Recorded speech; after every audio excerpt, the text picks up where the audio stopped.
Assalamualaikum warahmatullahi wabarakatuh.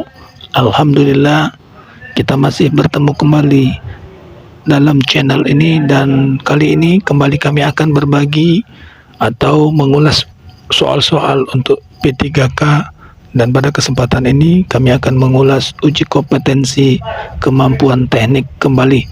Dan terima kasih atas kunjungannya dan terima kasih atas supportnya selama ini. Dan bagi rekan-rekan yang baru menemukan channel ini dan berkunjung di channel ini, kami mohon bantuannya untuk subscribe-nya, like-nya, komennya, dan juga klik lonceng notifikasinya agar kami terus bersemangat untuk memperbaiki dan menyajikan info-info terbaik dalam channel ini. Terima kasih. Mari sama-sama kita awali pembukaan kali ini dengan bersama melafazkan lafaz Bismillahirrahmanirrahim.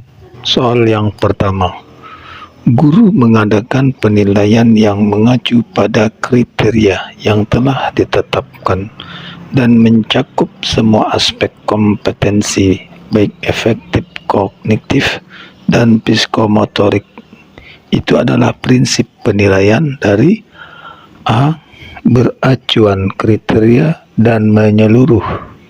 B. Beracuan kriteria dan sistematis. C. Akutan. Ulangi. Guru mengadakan penilaian yang mengacu pada kriteria yang telah ditetapkan dan mencakup semua aspek kompetensi baik efektif, kognitif, dan psikomotorik. Itu adalah prinsip penilaian dari A. Beracuan kriteria dan menyeluruh. B. Beracuan kriteria dan sistematis. C. Akuntabel dan menyeluruh. D. Objektif dan menyeluruh. Jawaban yang tepat untuk soal ini ditunjukkan pada poin A, yakni beracuan kriteria dan menyeluruh.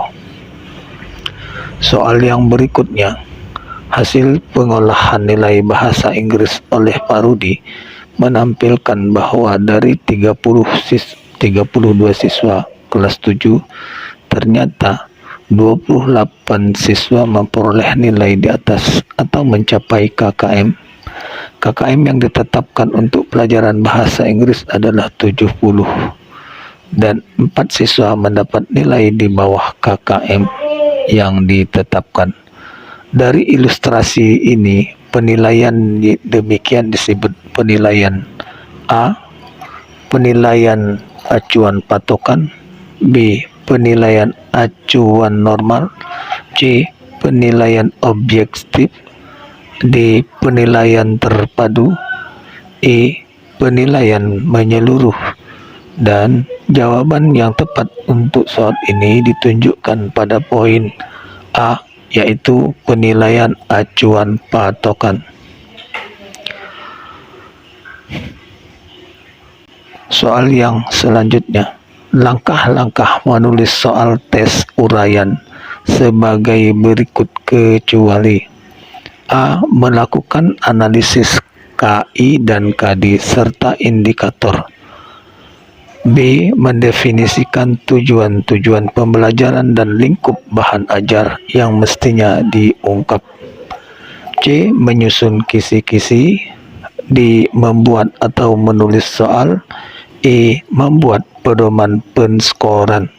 Dan jawaban yang tepat untuk soal ini ditunjukkan pada poin A, yakni melakukan analisis KI dan KD serta indikator. Soal yang selanjutnya, pernyataan yang betul untuk tes formatif adalah A. Nilai maksimum adalah nilai jumlah adanya soal. B. Nilai minimum adalah sejumlah adanya soal. C. Nilai maksimum butir soal benar adalah 1. D. Nilai minimum butir soal benar adalah 1. Dan jawaban yang tepat untuk soal ini ditunjukkan pada poin C. Yakni nilai maksimum butir soal benar adalah 1. Soal yang selanjutnya. Berikut adalah tugas dan wewenang satuan pendidikan dalam penilaian hasil belajar peserta didik kecuali A. Menetapkan standar ketuntasan belajar yang harus dicapai peserta didik. B. Menetapkan kriteria kenaikan kelas. C. Menetapkan kriteria kelulusan peserta didik. D. Melakukan penilaian akhir dan ujian sekolah. E. Menjadi panitia pelaksana ujian nasional tingkat satuan pendidikan. Dan jawaban yang tepat untuk soal ini ditunjukkan pada poin P, yakni menjadi panitia pelaksana ujian nasional tingkat satuan pendidikan. Soal yang berikutnya. Karakteristik silabus pada implementasi penyempurnaan kurikulum 2013 adalah A. Berisi aspek yang lengkap sehingga mempermudah pendidik dalam menyusun rencana pembelajaran. B. Hanya menyajikan 3 aspek, yakni kompetensi dasar, materi pokok, dan kegiatan pembelajaran. C. Fleksibel sehingga dapat disesuaikan dengan situasi dan kondisi pembelajaran. D. Disajikan sederhana sehingga mudah. E. Kurang detail sehingga kurang memberikan peluang kreativitas seorang guru. Dan jawaban yang tepat untuk soal ini ditunjukkan pada poin A, yakni berisi aspek yang lengkap sehingga mempermudah pendidik dalam menyusun rencana pembelajaran. Soal yang berikutnya. Perkembangan teknologi memungkinkan pembelajaran tidak lagi dilakukan dengan tatap muka di dalam kelas, akan tetapi juga bisa dilakukan secara virtual atau jarak jauh dengan prinsip-prinsip pembelajaran berbasis teknologi. Pembelajaran model ini berbasis web dan bisa diakses menggunakan jaringan internet dimanapun dan kapanpun siswa berada. Pembelajaran ini yang demikian ini disebut pembelajaran A. Blended learning, B. E-learning, C. Learning by doing, D. Self-learning, E. Efficient learning. Dan jawaban yang tepat untuk soal ini ditunjukkan pada poin B, yakni e-learning. Soal yang berikutnya, seorang guru sebelum melaksanakan pembelajaran mempersiapkan perangkat pembelajaran. Setelah menyusun indikator pembelajaran, lalu menyusun tujuan pembelajaran. Hal ini termuat dalam A. Silabus pembelajaran, B. Rencana pelaksanaan pembelajaran, C. Rencana penilaian pembelajaran, D. Analisis KI dan KD, E. Program semester. Dan jawaban yang tepat untuk soal ini ditunjukkan pada poin B, yakni rencana pembelajaran atau rencana pelaksanaan pembelajaran. Soal yang selanjutnya. Silabus dan RPP adalah pedoman bagi guru dalam melaksanakan pembelajaran yang berupa rencana pembelajaran. Perbedaan antara silabus dan RPP atau rencana pelaksanaan pembelajaran adalah A. Silabus berisi kompetensi dasar dan RPP berisi kegiatan belajar yang diarahkan untuk mencapai kompetensi dasar. B. Silabus berasal dari pengembangan standar isi dan standar kompetensi lulusan, dan RPP bersumber dari standar kompetensi lulusan. C. RPP dibuat oleh setiap guru dan silabus dibuat oleh tim guru. D. RPP dibuat oleh guru sedangkan silabus dibuat oleh satuan pendidikan. E. Silabus berisi rancangan atau rincian kegiatan pembelajaran sedangkan RPP berisi pendekatan penilaian hasil belajar. Dan jawaban yang tepat untuk soal ini ditunjukkan pada poin A. Yakni silabus berisi kompetensi dasar dan RPP berisi kegiatan belajar yang diarahkan untuk mencapai kompetensi dasar. Soal yang berikutnya.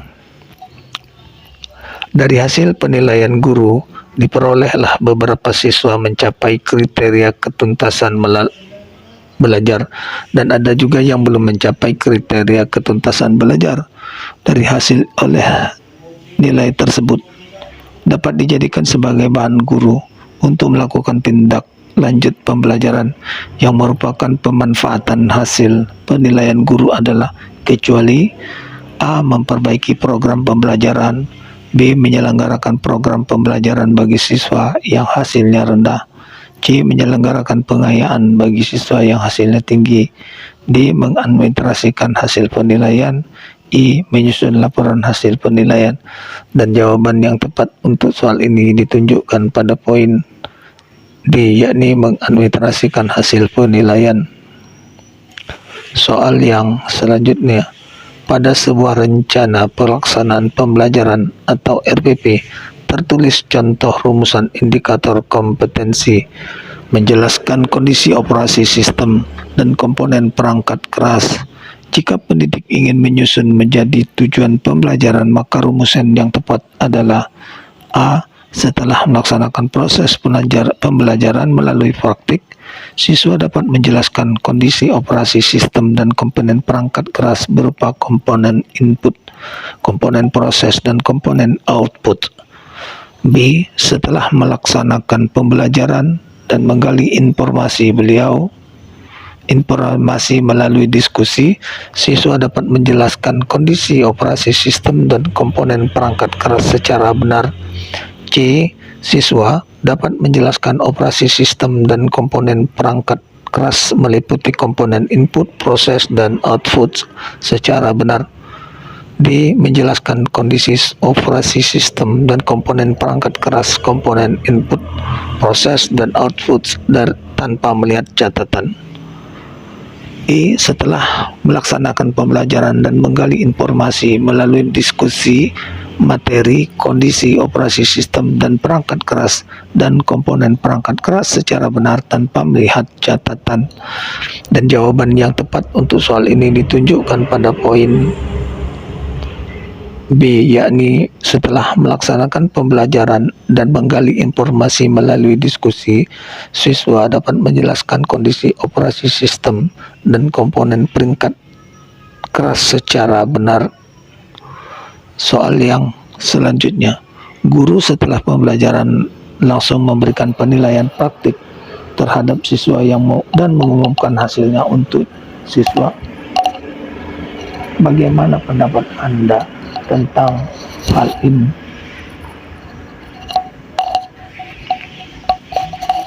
A. Guru bagus karena guru tersebut telah menerapkan prinsip transparan. B. Bagus karena guru dapat mengetahui mana siswa yang sudah bisa dan mana siswa yang belum bisa. C. Kurang bagus karena seharusnya penilaian dipakai adalah proyek atau produk. D. Kurang setuju, seharusnya sebelum menilai, guru membuat rubrik penilaian dulu agar hasilnya dapat terukur sesuai kriteria. E. Mengumumkan hasil penilaian di depan kelas menyebabkan siswa yang lemah kemampuannya akan merasa malu. Dan jawaban yang tepat untuk soal ini ditunjukkan pada poin D, yaitu kurang setuju. Seharusnya sebelum penilaian, guru membuat rubrik penilaian dulu agar hasilnya dapat terukur sesuai kriteria. Soal yang berikutnya. Dalam menentukan jumlah alokasi waktu pada komponen dasar, Bu Dina selalu memperhatikan aspek-aspek di bawah ini, kecuali A. Jumlah minggu efektif, B. Jumlah dan keluasan KD, C. Kedalaman dan tingkat kesulitan KD, D. Tingkat kepentingan KD, E. Jangka waktu penggunaan media. Dan jawaban yang tepat ditunjukkan pada poin E, yakni jangka waktu penggunaan media. Berikutnya, penentuan alokasi waktu pada silabus berdasarkan A program tahunan, B program semester, C analisis minggu efektif, D kedalaman materi, E SKL atau standar isi. Dan jawaban yang tepat untuk soal ini ditunjukkan pada poin C, yakni analisis minggu efektif. Soal yang selanjutnya, jika pada silabus terdapat diksi-diksi memecahkan masalah sampah, hal itu terdapat pada komponen A. Materi pembelajaran, B. Kegiatan pembelajaran, C. Kompetensi dasar, D. Indikator pencapaian kompetensi, E. Penilaian. Dan jawaban yang tepat untuk soal ini ditunjukkan pada poin yang C, yakni kompetensi dasar. Soal yang berikutnya, kumpulan tugas siswa yang akan dijadikan bahan untuk menyusun laporan hasil belajar kepada orang tua disebut penilaian. A. Jurnal, B. Portofolio, C. Raport, D. Produk, E. Kinerja. Dan jawaban yang tepat dari soal ini ditunjukkan pada poin B, yakni portofolio. Pembahasan soalan yang berikutnya. Perhatikan teknik-teknik penilaian berikut ini. 1. Observasi. 2. Pertanyaan langsung. 3. Laporan tertulis. 4. Laporan tertulis atau laporan diri. 5. Tes tertulis. Teknik penilaian sikap yang tepat adalah urutannya A. 1, nomor 2, dan nomor 3, B. nomor 1, nomor 3, serta nomor 5, C. nomor 1, nomor 2, dan nomor 4, D. nomor 1, nomor 2, dan nomor 5, E. nomor 1, nomor 4, dan juga nomor 5.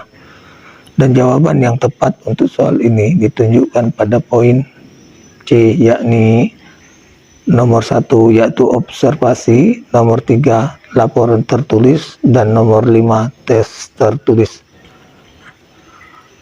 Soal yang berikutnya.